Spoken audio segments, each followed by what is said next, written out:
Hi, I'm Jennie Bovard, and this is Low Vision Moments, the podcast all about those sometimes frustrating, potentially embarrassing, but often pretty comical things that happen when you are just going about your day with blindness, visual impairment, or albinism. This is episode 30. What? For a monthly podcast? That's old. We are getting old, my friends. And as we get older, we evolve, don't we? We mature, maybe a little bit. And I, for one, know that as I've aged, I've gained a lot of confidence and tenacity, even in the most awkward of freaking situations, particularly when it comes to living with albinism and low vision. And honestly, with the passing of time, I find myself with fewer fucks to give out to the judgmental or otherwise unkind ways of the world. They really do dwindle as the years go on, and you can look forward to that if you're still in your youth. To me, I think it feels like sort of an enhanced state of being, this level of confidence that we evolve into as we age. And maybe we can call it blind swag. I don't know. And I can't take credit for that term, blind swag. No, I picked that one up from Mike Dow, a new friend of mine, also known as MDB. He's an MC, originally from Amherst, Nova Scotia, now living in my hometown of Moncton, representing the 506 very well. Thank you very much. Mike is here as my guest today on the podcast to help me out in the swag department. I need all the help I can get. Mike, welcome to the podcast. Yo, we're swag surfing today. All right, it's great. Yo, thank you for having me, Jennie. It is so good to have you. I want to know, what else do you want the people to know about you, Mike? Oh, man. So I'm a rapper. Like you said, I'm originally from Amherst, Nova Scotia. So originally, I never really wanted to be blind. Like, I had a choice or anything, but like, I really hated it. I got picked on. They sent me away to this special school for me. You know, it's like, I didn't want to be there. I was like, all because I'm freaking blind. Like, I hate this. And as you say, you kind of grow into this confidence, I guess, that like this altered state of being, or like, a higher state of being. Enhanced, yeah, higher state of being. Yeah, exactly. You know, back in the day when I was being bullied, people would call me blindy and blind and stuff, and I would snap. I'd be very physical about it. Got into a lot of fights. And then I got to a point in my life where I couldn't fight everybody. I just had to accept what the world was going to give to me because I was blind. And that came along with rap, because rap doesn't really care what you feel about rap. Rap is just in your face. Rap is just there, never moving, never fluctuating because of opinion. It's just there. And rap accepts all. You know, like there's no ableism in rap. There are no prerequisites, right? I'm just an unsure blind guy, and even at the blind school, I rebelled. I didn't want to learn what they wanted to teach me. Rebellion just my whole life. And then, rap kind of fed into the rebellion because, it's kind of counterculture, especially when I started in 2008. It wasn't mainstream like right now. So yeah, I had the rebellion too. Like, it fit me perfectly. So I just started to live inside of the rap bubble, and it started to make me okay with things. My vision, my spatial perception issues, everything was just fine. It sounds like you sort of found, you said a rap bubble, but it sounds like you found a community that let you, yeah, I did, that saw you for you, right? And not just some blind dude. Mm-hmm. And that helped you see yourself as not just some blind dude. Right. And all of what you said just now is so relatable for me. I was bullied a lot, and I really didn't want low vision albinism to be any part of my identity growing up. I was very much rejecting that at every turn. But then when you find your niche, as you find your footing and find the things and people that allow you to find your personality and not just be this annoyed person. And for you, you said that you reacted with, physical fights but I was really angry too. I was real pissed off at everyone all the time. I thought the whole friggin' world was just not for me. And, oftentimes the world is not entirely accessible for us or welcoming, but Right. but we can find our swag, as it were, right? So Absolutely, and blind swag's just an extension of that whole finding, like a mojo, and so like when I would make mistakes, instead of persecuting myself with my self-hate voice, I would just say, "Oh, blind swag."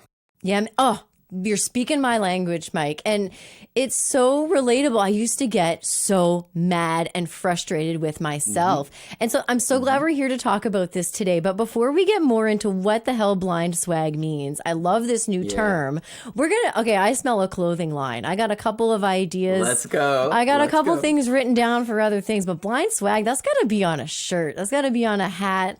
I love that. Right? Okay, I digress. Side project here, already in the works. But how did you get into the rap scene? How did you get into that world?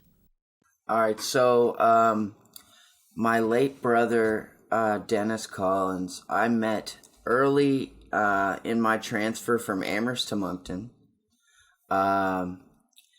He was already rapping in a group called Dark Poets that was very popular in Moncton. And I met him through a friend, and we became quick friends because I was freestyling and doing the things that he validated was good. I was like, oh, I've never been validated as good. So this was a new feeling, and I loved it. I was like, okay, like, what's my next step? He showed me my first studio. I was like, oh, I want one of these. And so I, went to Long and McLeod and got mine. Yeah, buddy. And started recording, Nice. and along the way, just like my whole story just unraveled. There was one bully in the hip hop scene in Moncton. I'm not going to say his name because he doesn't really deserve credit. That's right. But he did push me to write one of my best songs to date. It's called Blind Man. And in the line, why you diss me because of my disability? It's and like I'm better than you at rapping. Like that was the whole thing, and I felt my power. It was like I found my superpower. I was like, oh great, like I don't have to fight anymore. I could just do this. You can say it with words now, right? You can say it with your friggin' talent. Yeah. Because if the only thing that they can find wrong with you and what you're doing is the fact that you're blind or visually impaired, buddy, you are reaching. Okay. So that just says everything, right? That's awesome. That just says it all. Yeah.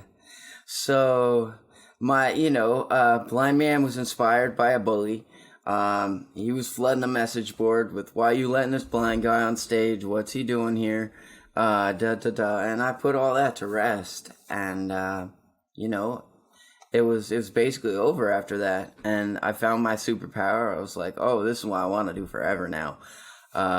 So, I took the lumps and the hard roads and I made them great. Like, I made my curse into a blessing. You really you got creative with it, right? You found the right creative outlet, and now you're running your mouth for a reason, right? You're running your mouth with talent and artistry instead of beating the shit out of someone, right? I so feel you. I don't know how many times I'm a pedestrian for life. Okay. I'm never going to drive. So every time I get cut off at a crosswalk, I take it so personally.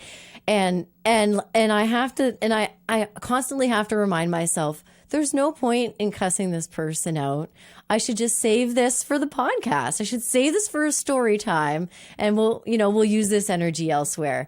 That is such a good message, right? To just channel it some other way. And it sounds like you made the move from Amherst to Moncton for a specific reason, to perhaps change the direction of your career, change the direction of other things as well. The direction of my life. I fell in with great people, but they were doing the wrong things in life. They accepted me for who I was, so I valued that very strongly. But, like before I knew it, I was in a gang. Mm-hmm. I didn't mind that for a while because I was a wild youth. But we had gotten into some real trouble. There was a robbery of a drug dealer, and, people were looking for us. And, my parents were luckily going to Florida at the time, so I just went with them and everything was fine. And then I moved to Moncton not long after that. But if I hadn't have taken that move, I would have probably still been stuck in the same patterns. And, that's not what I want for my life. I want this for my life. Kudos to you for removing yourself from the physically removing yourself from the environment and exposing ourselves to, holy crap, there's another way of doing things. I had a time in my life when I went through that as well. And again, I think it's really relatable. And I think more so when you live with a disability, because you're constantly looking for somewhere where you can just fit, right? Where you can just be accepted. Be. Yeah. Yeah, absolutely. No, I looked everywhere. I looked in the corners of the unpopular kids. I tried to be a water boy on the basketball team. They didn't really accept me. They did accept me, but they also still bullied me. So that was that, right?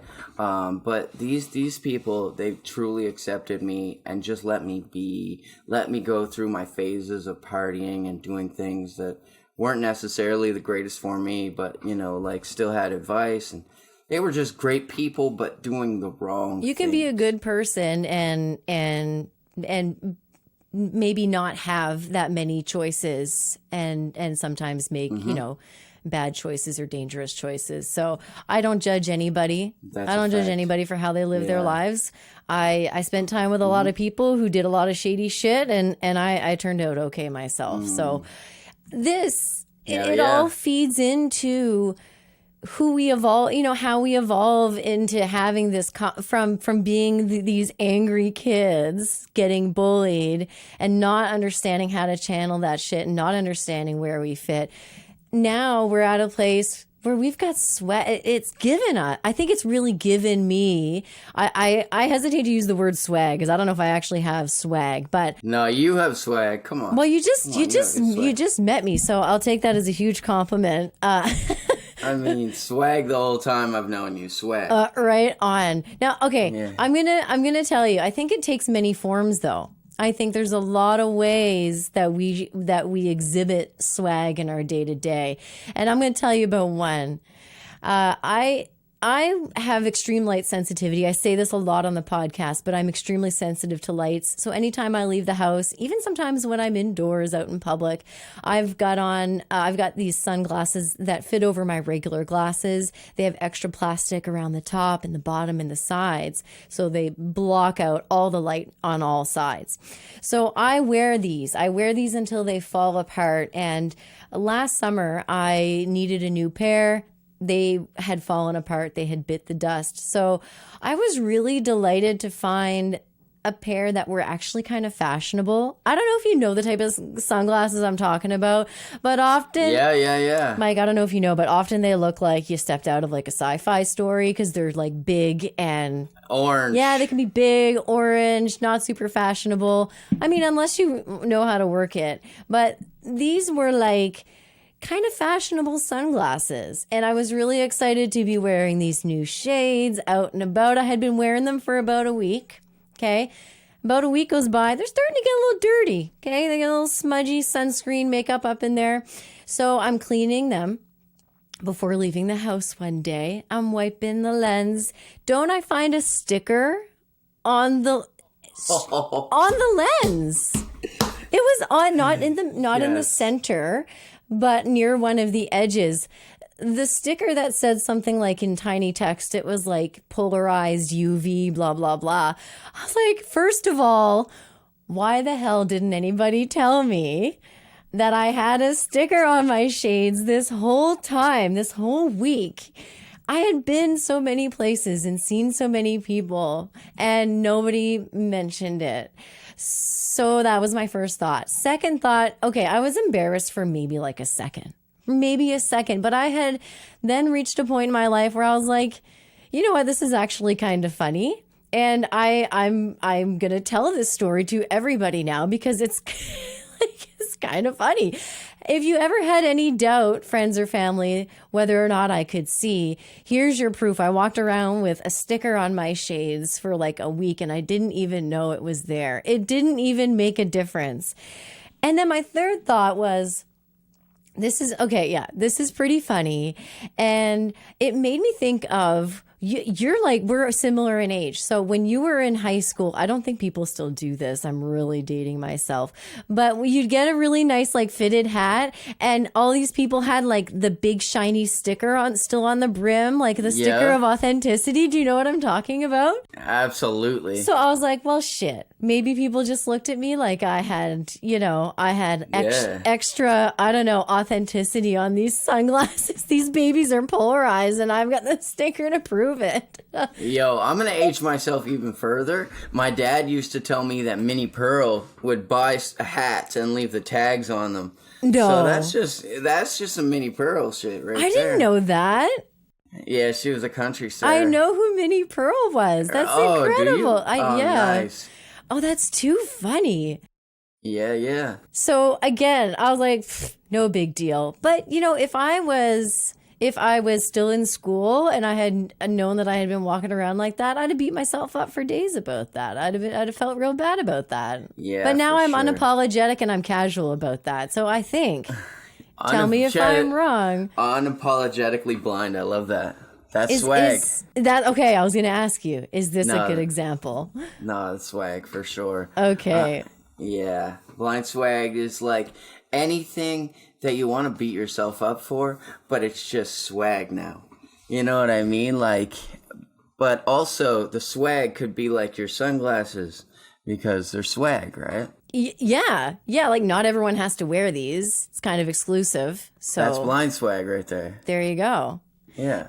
Do you use any tools or anything that gives you swag, or have you forgotten a sticker on a pair of jeans perhaps? 1,000%. If I didn't have a girlfriend, I'd forget my head every day. So yeah, definitely. Shout out to Mike's girlfriend. Yes, absolutely. So visual aid stuff. So I was very, very scared of being blind as like a red flag. As a vulnerability, do you mean? Yeah. Because I was in situations where vulnerability would get you hurt. Mm-hmm. So I never used a cane.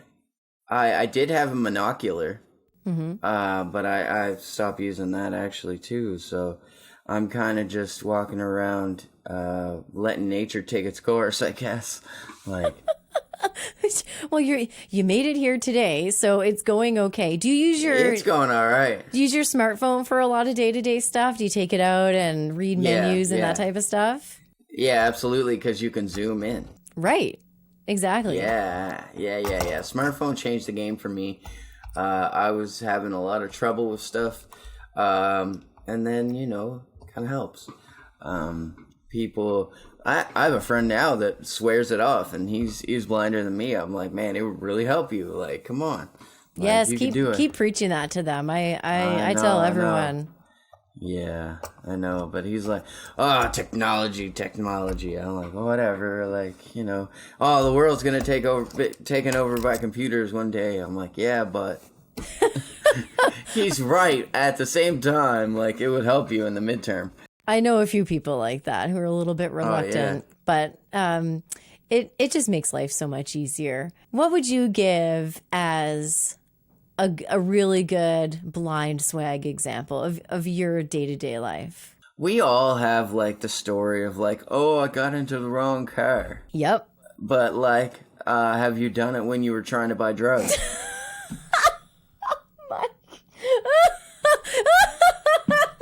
I don't think anyone... Before weed was legal, let's specify, because, you know, I don't want anyone to run with a narrative. Nah, you know what I mean? I don't think most people would admit to that, let alone have done that. Oh, yeah. Oh, man, for sure. Yo, but the funniest one happened to me on St. Patrick's Day this year. So I had my girlfriend's family over to her place, and I was making Guinness beef pot pie situation, right? So I had the Guinness beef on, I had some potatoes going and stuff like that. So I'm like talking to people and cooking at the same time, and drinking also, green drinks. So and I guess another like a thing of the story is that I'm very close with my girlfriend. Like, I'm down with PDA, right? I like a snuggle every once in a while. So I'm sitting beside my girlfriend, and then I go do some stove stuff, right? Cooking stuff. And then I come back for a quick snuggle, and I keep going with my business. Later, they tell me, hey, you were snuggling with her mom. I'm gonna die. I can't breathe. I don't know how that happened. Wait a second. Wait. There had to be clues. Not at all. That's the worst Mike. part. I was completely lost when they told me. I was like, no way. I was like, oh, God. Blind swag, though. You know, I just had to say blind swag, and it was okay. Like, that just... And everyone's laughing their asses off, because I'm not that affectionate with other people. So... I can't. Everyone is dying because they know that is out of pocket for me. Like, just... Oh, my... So you say blind swag. Everyone knows what that means. Everyone present. I didn't say it out loud. I said it to myself. And I was like, it just makes me feel better. Like, it's like, oh, whatever. Yes. Yeah. Okay. Oh, my God. I have so many questions. Yes, please. How... There were no clues? Unfortunately, not. Was not your girlfriend? Unfortunately, not. That's the wild part. Yo, but the wilder part is she's a twin. Okay. And it wasn't her sister. Oh my God.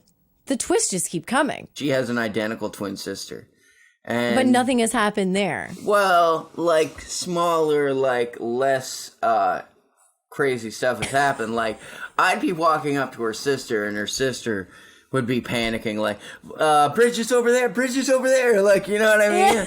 Like, she knows what I'm about to do, and she's like, no, stop, don't do that. Oh my. Yeah. No, so, yeah, smaller things like that have happened, but nothing crazy with her twin. So that's but yeah, no, her mom... Apparently, what did mom say? What did mom say? Her mom was just like, well, can I get a full hug now? Don't be a tease. Yeah, exactly. Like that. I just took another drink and was like, yeah, of course. You know, like, I don't usually do this, but since I already did it by mistake, what the hell? You handled that. You handled that like a champ, I must say. Just blind swag in your head and just went on with dinner. Yeah, you just gotta keep cooking. So, you know, it's fine. You went on cooking dinner. Okay, it wasn't awkward after that? You guys are awesome. They still laughed at me for a while after, and I just, kept like laughing it off, like blind swag. Yeah, like, you've whatever. You've got to, because there's no other. Like you said in the beginning, I don't have as many fucks to give as I used to. Yes, exactly. At all. So, that one doesn't even qualify. I can't tell you how many times at events, my poor husband, he's kind of he's not only am I visually impaired, but he's kind of generic looking. I love him. He's handsome, but he kind of looks like a lot of other tall, slim, light brown haired dudes with light hair, with light eyes and glasses. So he kind of doesn't really stand out in a crowd. And I can't tell you how many times at events and things, I'm pretty sure it's him. And I'm like, giving him the like, hey, sweetheart eyes. And I'm coming closer. And then I realize, oh my God, that's not him. And I've even like put my arm around his waist, like strangers' waists at like a concert. And then like nothing well, really. Well, you're a girl, so it's cool. That's it. Unfortunately, it's a bit of a double standard. Like, I don't know if it's unfortunate, but it. I mean, it wins for y'all. Y'all have the good sides of the double standards, I feel. Like, there's a couple against y'all, but there's a lot for y'all, I suppose. Like, in the double standard sides. Oh, yeah. And in those situations, I just move on. I don't even acknowledge, like, there's a lot going on. Usually it's like a crowd. I was like, okay, I'm just going to move on now. But now in my mind, I'm always going to say blind swag. Always. No, honestly. And I can't count the amount of times that's happened to me. But, like, now they understand me because I go on stage and say, hey, I'm a blind rapper, such and such, right? So now when the crowd sees me looking for somebody, they're like, hi, I'm not this person, but, like, let's go look. They'll join the search party for me. There you go. That's the other benefit of getting it out in the open is, people are a little bit more understanding. Yeah. I'm okay with that at a club because, like, I'm performing that. But in the street, I really just want to blend in. Ditto. Yeah. But there's no reason to announce it on the street necessarily. I feel like canes are red flags. It can be. And, like, I know a lot of low dudes that would rob people that looked easy to rob. On what you said about the cane or, announcing that you're blind or visually impaired on the street, it can be a vulnerability. I'm glad that someone said that out loud because I often think about that. I grew up in an area of town where you don't want to be vulnerable. I live in an area of town where maybe the perception is you don't want to be vulnerable. And I know I can take care of my shit. I'm a confident individual, but I often have this thought, and that in part is why I, for the longest time, didn't even consider using a cane. Or right now I wear a button that has a checkered eye on it and it says low vision on it. And there's so many pros and cons either way, but I'm glad that we're acknowledging that because it is a real thing. It is a reality. So, and it's not to deter other people who want to use those tools by any means. I will say, I think, there's blind swag in numbers too. So let's say you got a group of us walking down the street with canes, buddy. There's no vulnerability there. You got a bunch of people with not at all. Canes can be used to whack things. And let me tell you what else. There's a really great self-defense course for people who are blind or visually impaired that includes our devices like canes. So there are ways to feel less vulnerable, but there are totally swag in numbers. And when the blind or visually impaired people come together accidentally, that's some cool swag in numbers. I'm gonna take you back to Moncton in like, I don't know, the 2005 era when I was in between high school and going to college. I was doing a lot of partying. There was this after hours bar when I used to go to bars and like stay out. No, it was called the Players Lounge at the time. Oh, okay, yeah. And then the Players Lounge, right? Real cool. And then it became And then it became 53rd and 3rd. It was like some punk rock bar for a while. But at this time, it was an after hours bar, and I was there with a group of people, and I'm always kind of a little bit uncomfortable in these places because it's dark, there are a lot of people, it's crowded, I'm probably going to lose my people at some point. But I just discovered another blind person. Actually, they kind of wandered over to my group somehow, and they had a mobility cane, they were using a cane. And everyone thought it was so cool that we were both there in that same space, and we had come together, and we were like, guys, it's not that big a deal. Like, we blind people are everywhere. Like, you just don't notice us. And everyone just thought it was so cool. And this guy said something so funny. He had the whole place roaring. I don't know how it came up, but we were talking about like, oh, you know, that person over there, like they're good looking, like, you know, they're not going to go home alone tonight. And blind guy with the cane is like, yeah, she's a looker. And everyone looks at him and they're like, what the hell are you talking about, dude? He's like, no, I can tell. I can hear these things. And we were all just like, yeah. And then, oh, yeah. and then that's swag in numbers. That's exponential, right? I don't know. I just felt so cool in that moment with my new friend. Mm-hmm. Yeah, I hate being in the dark clubs, and it's like there's like 1,000 people in the club, and you came with like 3 people, and you're like, okay, I gotta stay with these 3 people, or, you know, just get mixed up in the whole thing. And I've lost so many people in clubs where I just had to give up and go home. Like, I gotta go. Yeah. It's kind of the name of the game sometimes, especially before everyone had texting, you know, and it was like, I'm over here by the pool table or whatever it is. Good luck getting a text in a loud club, though. Yeah, fair enough, unless you're looking for it. See, I don't even know what I'm talking about. I don't go out much anymore, but I've used all these tools, and all these tools have failed me. I was looking for this dude. He was supposed to take me to the after party, and I was supposed to perform at the after party. It was the Afro Man show, and friggin' lost dude, and I was like, oh, well, screw it. Went home. They didn't found out that I was glad that I went home. They didn't even have mics at the venue we were supposed to go to perform at. I was like, excuse me, like, what's up with that? Anyways, no, it's good luck sometimes. You just leave. And you mentioned a story that happened to you recently. With Mom, mm-hmm. I can't move on from that. But this never happens that I tell a story that happened to me yesterday on the podcast. Literally, this happened to me yesterday, and I immediately thought, this is a level of confidence that I didn't know I could have. So yesterday, I have to cross this really nutty, really bonkers intersection here in Halifax. It's called the Windsor Street Exchange. It's like 7 or 8 really busy streets, some highways intersecting with one another. There is a crosswalk. I used to get lost at that, going up to this area when I first moved to the neighborhood. I really should have gotten some orientation and mobility, but I've got to figure it out now.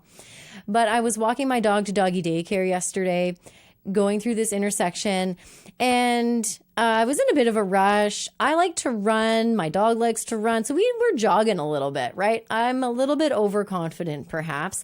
And don't I trip into the street as I'm crossing?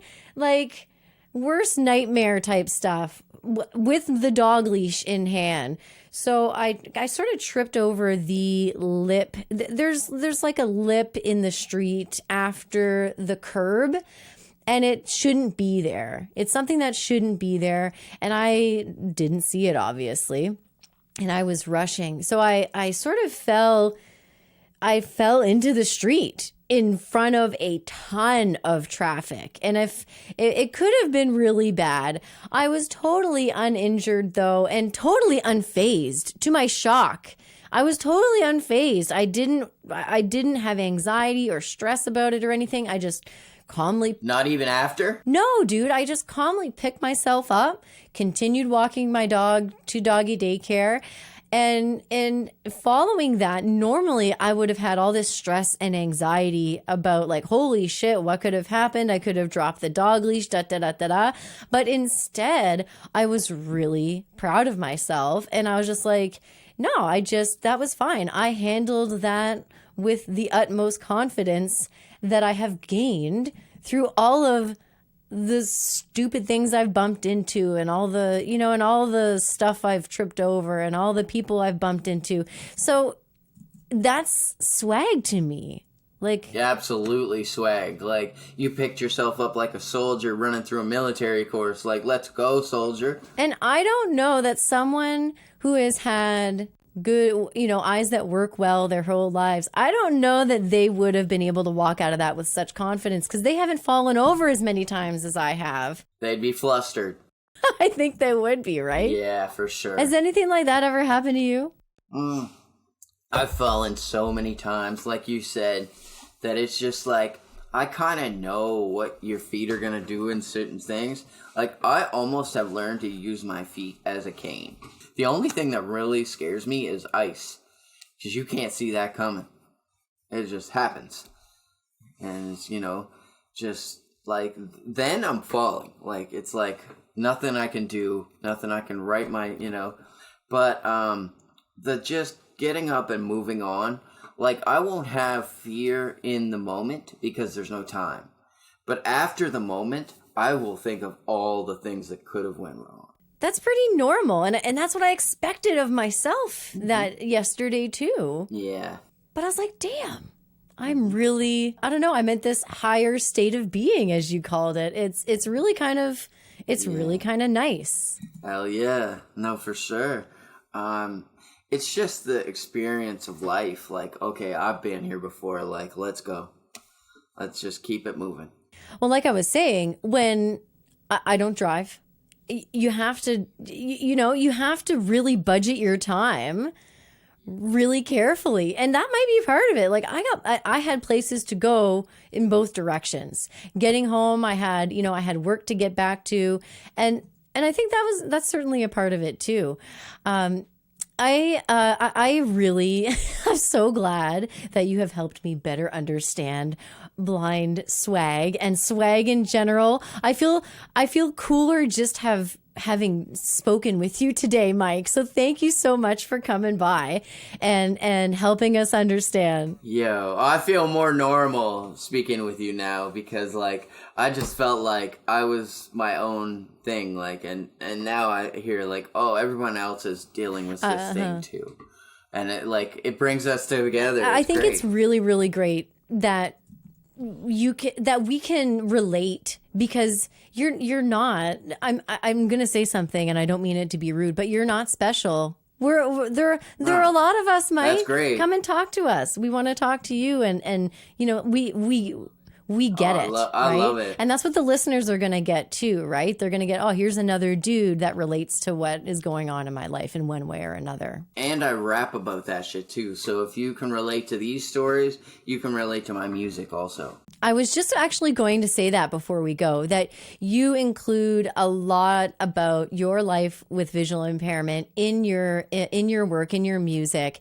And one of the lines, and I think it's from your song Blind Man, I heard it way back. It really stuck with me. You say, I'm not praying to see, I'm just praying the people see MDB. And that's just what anybody wants. But I was praying to see for a while. I was. That's fair. I was asking God, hey, like, I don't know what you did in my optic nerve, but can you fix it? Like, can you just make me a normal person so I fit into the background? That's fair. But now I'm in the foreground. I love it. It's like, yes, I can be special for good things that make me me. I have one more question. I'm dying to know, who are your influences, your musical influences? Oh my gosh. Classified, because before him, I didn't know that Nova Scotians could have a voice in this culture we call hip hop. I love Nas. He's a lyrical inspiration of mine. And right now I'm really into OT the Real. He's, just real as hell. So I love that aspect of hip hop as well. Awesome. And where can we find your stuff. We need to hear more of you. You're on Apple Music, Spotify, right? Yeah, I'm on all the major streaming platforms. I'm also on Bandcamp. You can go to mdbadot.bandcamp.com to find my whole discography. But yeah, most of my discography is on Apple Music and all the major streamers. You got any live shows coming up? So live shows, I'm opening up for Mad Child in Amherst, Nova Scotia on, I can't remember the date right now, but that's coming up. I think it's not before it airs. I think it's in April. So, I'm opening up for him in my hometown. That's going to be a big one. That's the biggest Amherst show that's ever taken place, I think. It's going to be at Teaser's Pub. Tickets are probably already sold out, but if they're not, cop them shits. It's going to be fire. And I'm looking forward to doing some work with AMI also. Check me on the Disrupt. Check your local listings for that. Some great stuff coming. I can't thank you enough for coming by, man. Congratulations on I want to say all your success, but it's so hard. It's so well earned. It's not a congratulations like it's been handed to you. You've really earned, and I can tell that you've really worked to get where you are in the industry. So just kudos to you, man. And for, yeah. I've got a long way to go. And I'm still hustling. Still making music, working on an album to record this summer. So things are moving. Also, there's merchandise that I'm selling also. You can hit me on Facebook, Mike Dow, or you can hit my email, mdbmusicinc@gmail.com. We got hats such as this and shirts, all kinds of stuff. I gotta get one of those hats. That's nice. Yeah, we've got those in 3 different colors. We've got black, red, and white. We've got some great stuff coming. Please support the music and the movement that I'm trying to make.